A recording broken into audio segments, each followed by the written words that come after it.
R125. Yan po ang tindig ng motor ng R125.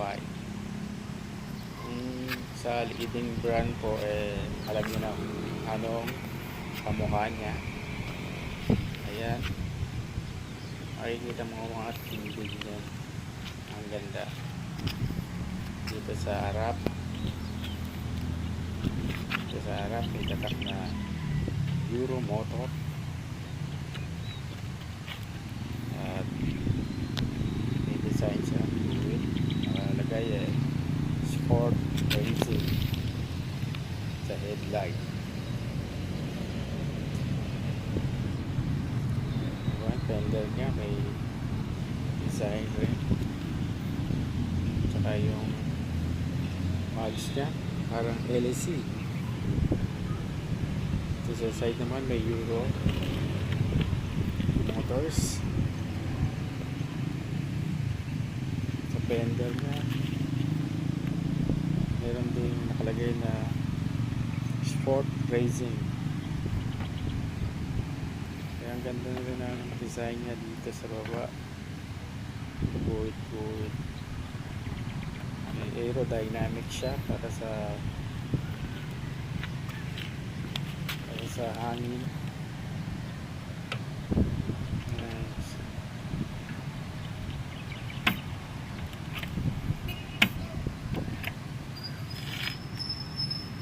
Ganda rin ang apakan ng OBR. Ayan, double shock. Ayan, nakalagay din ang R125 sa side. Red, yellow, black. Ayan sa likod niya. Mamaya pakita ko sa inyo paggabi. Pakita ko sa inyo paggabi yung yung ilaw niya, kung paano siya kalinaw. Ito nasa kapucho, ganda, may chrome siya, stainless. Ito yung tapakan ng OBR. Tapos sa likod may matatak na rin yung R125. Tapos kickstart niya, premium din, brake nya. Tapos may nakalagay na racing sport speed tape. Tapos sa clearing nya may Euro motors.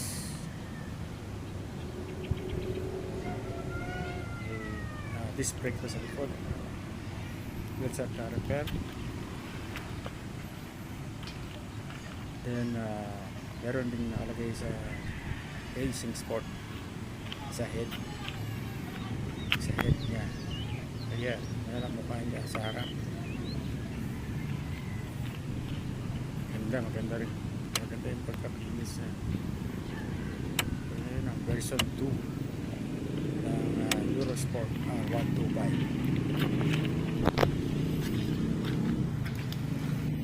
Ito na naman tayo sa panel keys.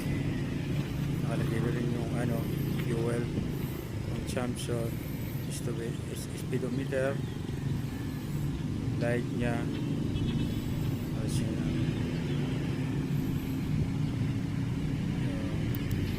ilaw nya, yan, high and low. Ito naman yung pwede patayin yung magtipid ng kuryente sa left and right. Tapos yung busina nya, yun ang choke nya.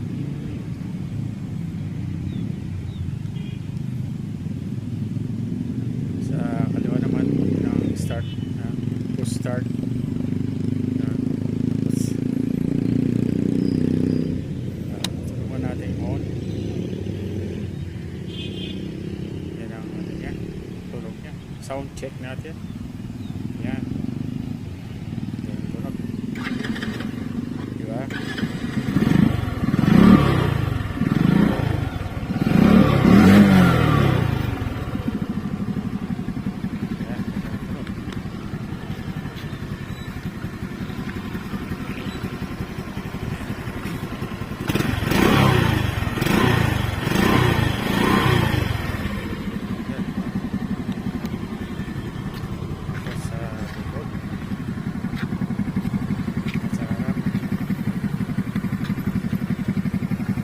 LED light na po lahat ang ilaw niya, harap at likod.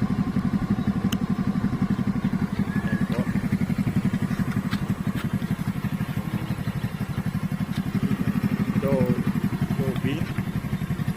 Lobby natin.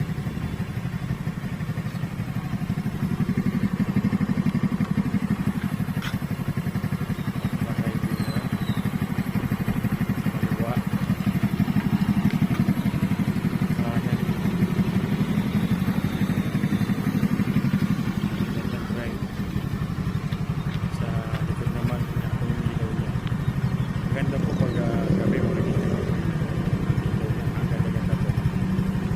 Kaya pakikita ko sa uli ng video yung ilaw niya. Ang liwanag po. Lalo na sa harap. Maliwanag.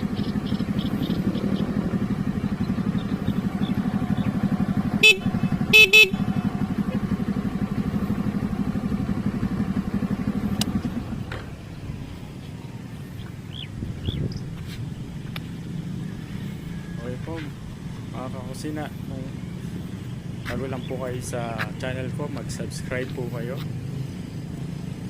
at gagawin po lahat para malaman niyo po lahat ng mga gusto niyo malaman sa motor. Salamat po.